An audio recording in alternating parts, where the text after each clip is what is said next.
This report, along with visuals, was created by the Transportation Safety Board of Canada. This initial accident happened roughly 17 months ago, on August the 10th of 2021, where a Cessna 172 aircraft end model collided with a Matrice 210 drone on short final for Buttonville Airport on runway 15. Given that this was considered an accident, the Transportation Safety Board of Canada was commissioned to conduct this investigation. The Transportation Safety Board of Canada, TSB in short, is an independent agency created by an Act of Parliament, the Canadian Transportation Accident Investigation and Safety Board Act, on March 29, 1990, with a mandate to advance safety in the air, marine, pipeline, and rail transportation in Canada. The Transportation Safety Board of Canada is separate from Transport Canada. The investigator in charge of this file number Alpha 21 Oscar 0069, RPAS aircraft collision, was Peter Roundtree, Senior Regional Investigator of the Transportation Safety Board of Canada. Peter Roundtree comes with 25 years of experience and also led the Swissair 111 crash in Peggy's Cove. To specify, no finding of the board shall be construed as assigning fault or determining civil or criminal liability. The findings of the board are not binding on the parties to any legal, disciplinary, or other. A copy of this report can be found in the link description below for the original report. This is a copy of the original. Now, the Transportation Safety Board of Canada gets involved in drone accidents when the drone is over 25 kilograms or 55 pounds, there is death or serious injury, or there's a collision with manned aircraft. Given that this was involving a Matrice M210 and a York Regional Police drone along with manned aircraft, the Transportation Safety Board of Canada had a duty to get involved. So let's talk a little bit about the YRP drone pilot involved in this accident. The YRP drone pilot was a part of the YRP Air Support Unit. This Air Support Unit is considered an elite group, and they're equipped with drones, helicopters, thermal infrared technology. At approximately 11:30 a.m. on August 10, 2021, a Cessna 172N, operated by Canadian Flyers International, took off on a VFR training flight with a flight instructor and student pilot on board. At approximately 12:02, a York Regional Police Air Support Unit received a request from YRP Operations to provide imagery to lead in an active investigation. The flight was conducted over a period of approximately 60 minutes in an attempt to locate the individual, during which the pilot flew the RPA to various locations at the direction of the officer and the commanding officer operation, who was standing nearby. The RPA pilot landed the RPA at approximately 12:48 in order to change batteries before beginning a second flight. During this time, the pilots in the Cessna had completed their exercise in the practice area and were returning to the airport. They made the appropriate radio calls, declaring their intention to fly over the airport and join the right-hand downwind for 15. At around 12:56, the RPA pilot began a second flight, during which he would provide a video feed of the site where the police operation was taking place. The RPA was flown to a height of 400 feet above ground level and positioned in order to provide the necessary imagery. The RPA remained stationary while the police members close to the RPA pilot were able to watch the operation unfold on the TV display. The RPA pilot was also certified and qualified to operate a Rock-A radio. In addition to this, had a radio on him when he was conducting the flight, but did not broadcast his intentions during his takeoffs or landings. During the course of the flight, the RPA pilot did have a visual observer, but the visual observer failed to also see the incoming aircraft, and both pilots failed to miss the incoming aircraft as it proceeded into land. It was later cited due to lack thereof training for visual observers in operation, which caused the visual observer to actually miss the manned aircraft as it proceeded into land. Now let's talk a little bit about the drone that was being flown. The drone was again, DJI Matrice M210. Weight of it was 6.14 kilograms and a max payload of 2.3 grams. Now, the YRP drones would have been equipped with DJI AirSense or ADS-B allowing their drone to see aircraft if they were flying in and around it, but given the Cessna 172 did not have ADSB, ADSB out.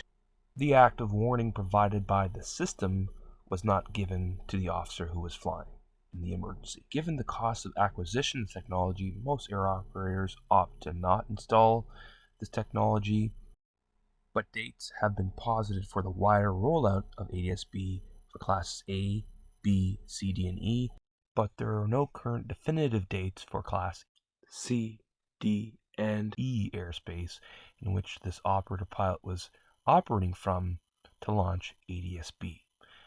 There is currently a date of 2026, but this is pending further assessment. Here are some visuals showing where the drone crossed the runway centerline, the extended centerline, and in turn crashing nearby in a residential neighborhood. Now let's hear from the instructor pilot on board the Cessna 172 in regards to his story and sequence of events. That day I was coming from the practice area, obviously from to the northeast of the airport, and we came overhead the airport at 1650 ASL. The usual, I made my radio calls, even though there was no one around, there was no traffic heard. We were the only plane using the field basically, but I still made my radio calls. And we turned right hand downwind as normal, made another radio call. And then when we turned final, we're lined up on final, I felt a jolt, pretty strong jolt. And we were shaken up a little bit, and we landed some seconds later, and then I thought I hit a large bird, because I've had bird strikes before, so I know how they feel. We landed, and then I told the school over the radio that I thought I hit a bird, and they told me just to go park the plane in front of the maintenance hangar. So when I got out of the plane, I noticed a large dent, and the photographs are there. And but there was no blood, as usual on when you hit a bird. There's blood, but this time there was no blood. And I still didn't know what happened until a few hours later when the police called me. And after a few phone calls, I asked them, so why do I have to talk to you? Why do I have to talk to you as being the police? And they said, oh, because it was our drone that was involved. So that's how we found out that the drone was a police drone. So it was not, basically everything was going, it wasn't a clear day for sure. It was cloudy and nobody was flying. There was no other aircraft in the pattern or training. It was just me and my student, the only ones using the field basically. But it's still, even though there was no one around, we did our proper radio calls and we were looking out until we felt the jolt. So as I was training a candidate for a PPL ride, for a private pilot license, on a 172 you turn base, and you should have your flaps probably to 10 or 20 degrees, and you're not going faster than 70 knots. And then you maintain this, and then you turn final. Then depending on the exercise, you can leave the flaps at 10 or 20, and then slow yourself down to 65 knots. You're on final, you got to look out for other traffic, especially for traffic that's in front of you, below you, because your eyes are, and you're trying to guide the student to line himself or herself, to line themselves up with the center line, and also to look out for any traffic that might be coming onto the runway, because that happens. So the lookout is constant. By the way, the student that was training with me that day was an excellent student, and I think part of the success of me as an instructor is because I teach students as they turn from downwind to base, to constantly be looking out towards the runway, towards final, so that they establish some orientation. So my students are not looking inside, they're looking outside most of the time.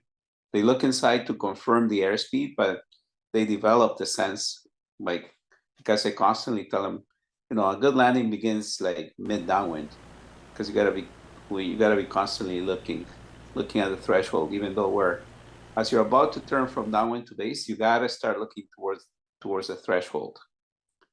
And then draw an imaginary line of the extended center line.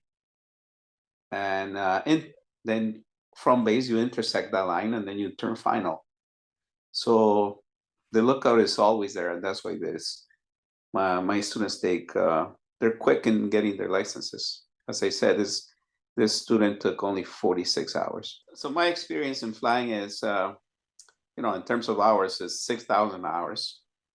I would say maybe 2,000 or 2,500 of those hours are instructing. I mostly teach instructor ratings and multi-IFR. I was teaching a PPL student this time because of a family recommendation.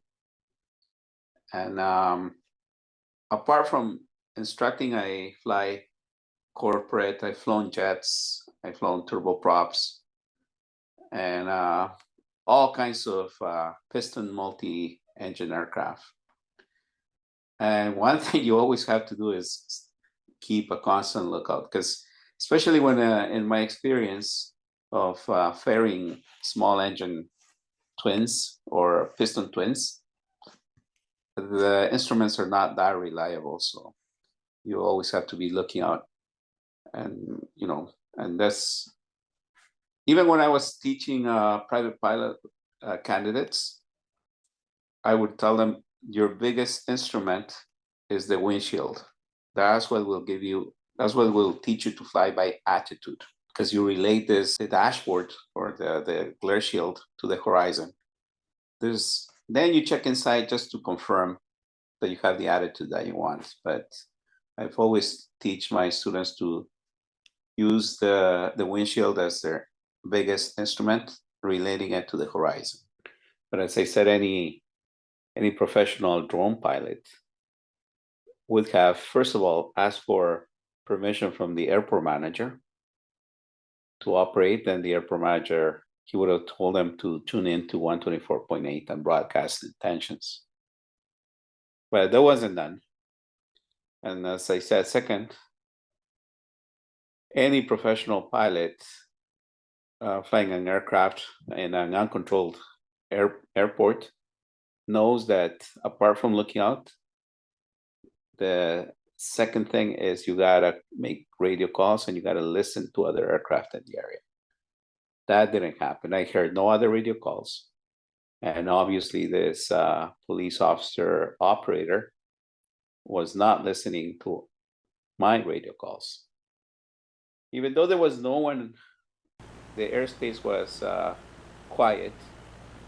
There was no one using the airport doing circuits or departing or arriving. We were the only aircraft. Despite of that, I made proper calls, just to announce myself. So I made calls that I was overhead the field, that I was joining the mid right downwind for 1.5, that I was turning base. So I thought I had the right of way anyways. And I was lined up. I was lined up properly at 65 knots, 70 knots, 500 to 600 feet per minute on approach to runway 15.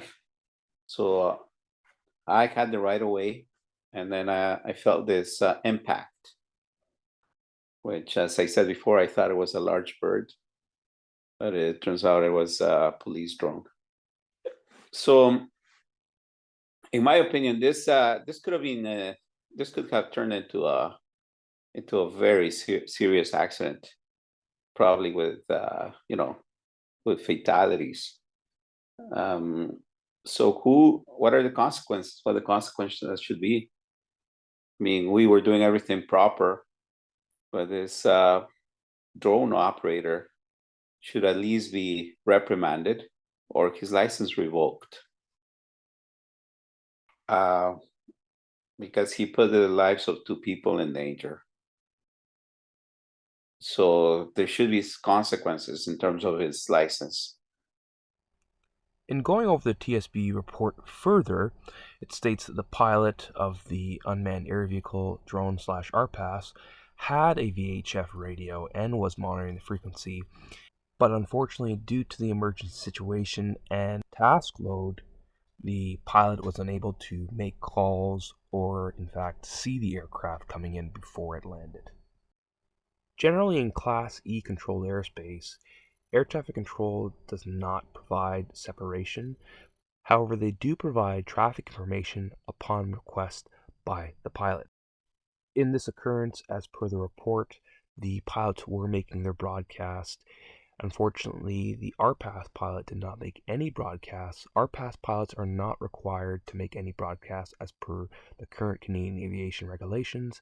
They are meant to provide a listening watch and ensure they at least enact the see and avoid principles of visual scanning. As detailed by the report, when an authorization is granted from an air traffic service, a telephone number for the relevant ATC unit is included in the authorization. This telephone number is to be used in case of an emergency or loss of control of the RPA. This exchange of contact information between the RPA pilot and ATS is meant to satisfy the Canadian aviation regulations requirement on two-way radio communication. Unfortunately, this never happened in regards to call out or request by nav drone. The RPA pilot did not make this request. To further specify, given that this was Class E control zone, there was no tower for the RPA's pilot to communicate with. Instead, it would have been a call with the airport manager or operations supervisor. As a reminder, Transportation Safety Board of Canada reports are not meant to find fault, although at the top of the list it does list the flight crew of the Cessna 172 was unaware of the presence of airborne remotely piloted aircraft traffic. It is stating with present day means and present day means of deconfliction, the air operator was unsuccessful in seeing the drones. Now, I will posit later my recommendations on what should be provided for deconfliction in regards to controlled airspace with manned and unmanned aircraft or drones or RPAS, but the report is looking at mitigative steps or findings to ensure that this does not happen again. Another finding does state that York Regional Police does not have to train the visual observers in regards to their current policy or briefed, but this policy has now been updated. In this report, it was found that the visual observer was not briefed on the operation nor trained. Thus, the visual observer did not scan the active sky, nor was he aware that he had to scan the active sky, thus allowing an aircraft and drone to collide with each other in the airspace. Finding 3 points a direct arrow at the standard operating procedures of the New York Regional Police, basically stating that due to the pilot being task saturated and multiple things happening in the control zone and incoming aircraft, the pilot was unable to see and basically mitigate the impending collision. Finding 4 again points back to 3, saying that the pilot of the drone was task saturated, and then also points back that the Cessna pilot's visual scan was unsuccessful, leading to the crash. Now, this report also included 2 findings as to risk as part of the 10 standard TSB reports. It states that if pilots do not establish checklist, it will result in basically critical safety and procedures being omitted. And lastly, it goes to say, point 2, if remotely piloted aircraft operators who plan to operate in control airspace do not communicate their flight intentions with and receive authorization from the air traffic service provider, there is an increased risk of collision. So all in all, clear-cut case study, clear-cut study on what not to do. So great report by Peter Roundtree in regards to findings and also findings as to risk. I'll be now presenting my preventative actions in regards to what and how things can be changed for future deconfliction. Some additional cursory notes. The York Regional Police have now enacted new SOPs where they are training visual observers to enact flights in the event that they do have situations like this in the future. I would like to note that the York Regional Police officer was indeed fined for this occurrence. We have provided some preventative measures in regards to RPAS safety risk aversion. We've developed some software actually on our end, which would help airspace users that have drones and also manned aviation aircraft for deconfliction. So basically, we advise NAV Canada to acquire DJI Airscope for all controlled airports. That's for Class E as well, and automate an Airscope broadcast ATIS. We've developed this. We also advise mandatory VHF broadcast by first responders with dispatch centers. That's remote flight following. Lastly, we would state that DJI specific warnings for first responders as well. In discussing the police officers' actions, police officers every day put their lives at risk for members of the public, and not condoning the police officers' actions, there were several human factors issues at play during the sequence of events. So in the day, this police officer was task saturated and unfortunately did incur a collision with a manned aviation aircraft, which could have cost a loss of life, which is human factors. This is a great case study on human factors, and future steps have been taken to further mitigate these risks. Something not mentioned earlier is a step in preventative actions is equipping police drones with blue and red police strobes in addition to the navigational strobes seen on aircraft. Sugu, a safer future with technology.